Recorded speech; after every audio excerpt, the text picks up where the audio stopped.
Are you ready for tips and tricks with Miss Linda? That's me.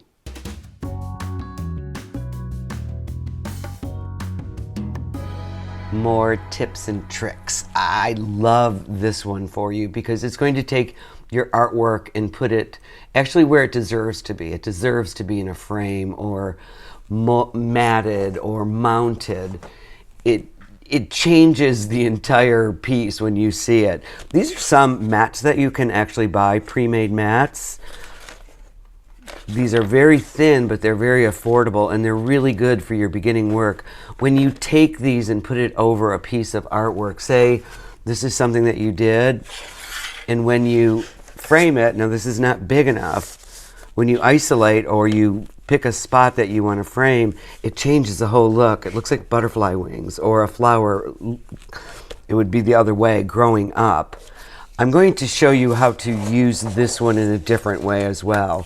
So we have our mats, which you can buy pre-made, or if you're lucky enough to have a mat cutter, you can make them yourselves. This is a piece of foam board with a very inexpensive mat over the top of it. You can simply, and I'll use this tape because it comes out. What is this called? It's called masking tape. It's easier to find the end on a masking tape than it is on a regular cellophane tape. Just to show you, I'll just put one here.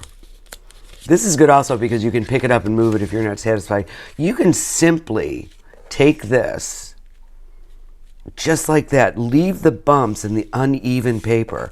Look how beautiful that looks. Look at it this way, flowers growing down. Again, flowers growing to the side, butterfly wings, leaves. Every time you turn it, you're going to get a different view, which is what you want to do with your artwork. You want to view it before you show it to other people, and then you're going to be super proud.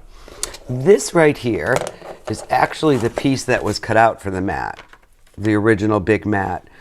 And again, all you need to do is you can use double-sided tape. This works really good, but it will pull the paper up once you take when you want to, if you want to move it or switch out the picture in the frame. Line this up, press it down, and you've got yourself a beautiful framed matted piece of artwork. It's not framed yet. There's actually sparkles on it. It must have gotten some fairy dust last night. This is an example of what to do. You have this giant piece, and I want to isolate, and I turned this every which way over this piece of artwork, because as a whole, I don't dislike it, but it's not what I was intending. So you can see I made these little marks. What I'm going to do is pencil this off, put your pencil down as a guide, move this up, and Miss Linda is... I'm making it big enough so that it'll fit behind the frame as well. You need something to tape it to. So let's go like this. And I'm actually going to cut a little bit smaller than this. I'm holding it down. Hold your papers down and they don't move on you. Oh, put up. I love it because I never do anything like exactly the way I'm supposed to, and it's good to laugh. So I'll cut this smaller piece off first.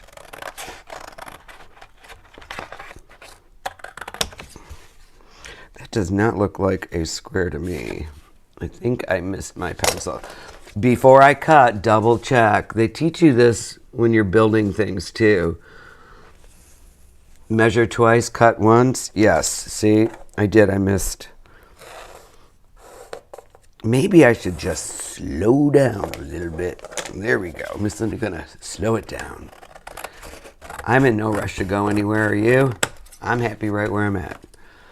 All right, go in the line just a little bit. You can see, you'll be able to see it more when I get to the white. You can hear this is really good, heavy watercolor paper. Every time I look at this, I'm thinking, I hope it turns out to be a rectangle, because right now it's kind of not. Again, hard to see over the paint, over the paint. The paint kind of obscures it, which. Yes, not the perfect triangle. Proof that it may take you more than once. Ha ha ha ha.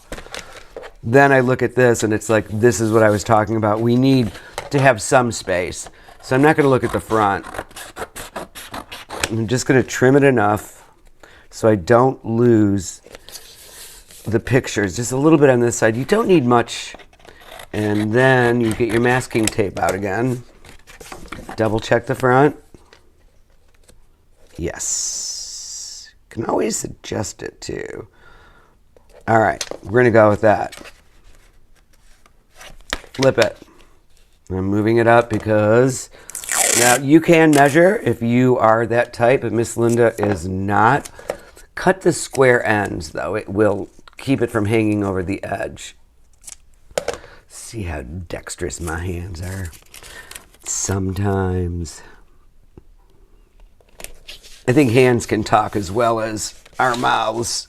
Our eyes can talk as well as our mouths.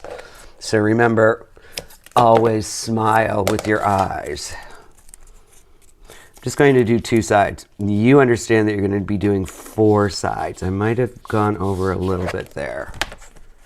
No, you're going to be doing 4 sides. See how simple that was? And it took that watercolor piece that looked nice, but now it actually has some substance to it. That is all for my matting. Now we're going to mount things. Look at these. It's going to get interesting. White piece of paper. These go together. Now these might look familiar because I have used these before. I could simply just mount this on it. Mounting means that you're just putting it on another piece of paper. You're not framing it. You're not matting it. And again, I'm just going to use this tape because I can take it off. I don't want to make it permanent because I'm going to give you more than one choice. All right, spin it. Just make a little loop. Put it in the middle. This looks fine like this. Actually, I like it like this. This seems more of a picture. Then you could just take a small piece of white paper and I measured these before I cut them. Look at the difference that one little tiny piece of white paper underneath made. So mounting on just regular construction paper. Then we have the multi-choice. I originally was going to put it on this to show how brightness, it would look so cool. And then it was like, that's kind of big. And then I thought, well, let's put it on a piece of white. That changes it as well. And then I said, let's break all the rules and get some of this beautiful paper. Look at that. And then this again, put this on a white piece as well. You don't need a frame. You don't need it matted. You can just mount it. This is a little more simple, but it also gives it a different look. Everything will change the way your artwork appeals to you and to other people if you take the time to treat it with the respect that it deserves, because you earned it. You worked on it. Try it, practice, don't tape it down. Remember, measure twice, cut once.